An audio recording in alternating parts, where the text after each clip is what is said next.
को सब्सक्राइब करें और बेल आइकन जरूर दबाएं।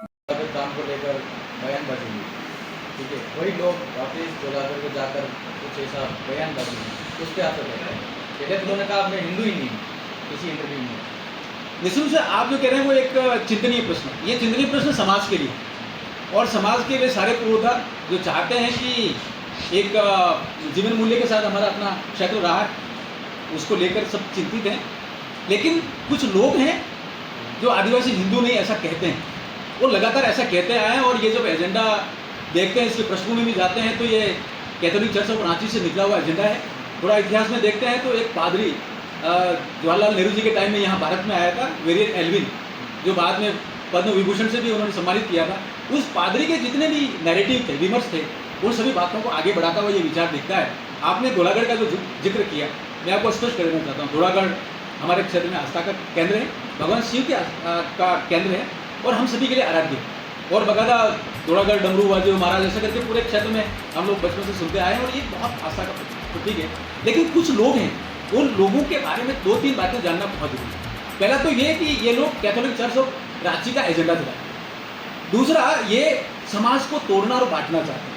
ये झूठे हैं और पहले ये अशोक गहलोत साहब की सरकार के साथ रहे थे, बाद में इन्हीं की पार्टी को खत्म करके आगे आए हैं। ये ऐसे लोग हैं जो दोहरी बात करते हैं। रामचरितमानस और वाल्मीकि रामायण में जो प्रसंग आता है कि एक आदमी सीता माता का हरण करना चाहता है, सीता माता हमारी मर्यादा का प्रतीक है, गरिमा का प्रतीक है समाज का, उसको हरण करके आता है तो वो रावण रूप बदल कर आता है, वो साधु के वेश में आता है। तो मैं ये कहूँगा कि ये रावण की तरह ही काम करने वाले लोग हैं। भगवान श्री कृष्ण के जीवन में भी एक पूतना नाम की किसी एक राक्षसी का नाम आता है। ये पूतना रूप बदल गया, पहले एक रूपवती नारी होती है, बाद में जाके असली रूप में आती है। ये पूतना भी है और ये रावण भी है, रूप बदल कर आते हैं। आप देखिएगा समाज ने पहचान लिया है। धोलागढ़ का किस्सा तो है, लेकिन आप थोड़ा डूंगरपुर चलेंगे तो वहाँ पिछले दिनों जिला परिषद का एक वार्ड का चुनाव हुआ, पीठ क्षेत्र उसको बोलते हैं, पीठ से ये बहुत बुरी तरीके से हारे हैं।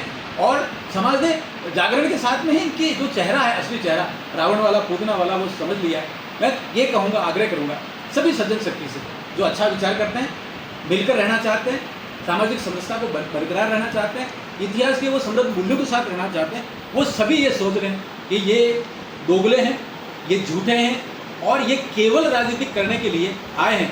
और दूसरी बात भी समझना बहुत ज़रूरी है कि भारतीय जनता पार्टी और एनडीए एक ऐसा विचार है, एक ऐसा संगठन है, गठजोड़ है, जिन्होंने मिलकर आदिवासियों के लिए, भीलों के लिए खूब काम किया। अपने अलग जो यहाँ का रिजर्वेशन है उसकी बात कर दें, यहाँ के विकास को लेकर बड़ी मुद्दा, जैसा कि मैंने जाखम का एक्सेस पानी जैसलमेर के साथ लाने की बात की। इसके अलावा भी धरती आबा जनजाति उन्नत ग्राम अभियान के माध्यम से गांव की 25 समस्याओं को आइडेंटिफाई करके 100% उसको समाधान करने की तरफ तेजी से आगे बढ़ रहे हैं। ऐसे बहुत सारी बातें हैं। केंद्र में जनजातियों का मंत्रालय खोला, तो ये सारी जो बातें हैं, ये सारी की सारी एनडीए के साथ में, लेकिन राजनीति का कुछ गठजोड़ है, वो सारी बाहरी विचार है, वो यहाँ आया है, उसको रुकना चाहिए।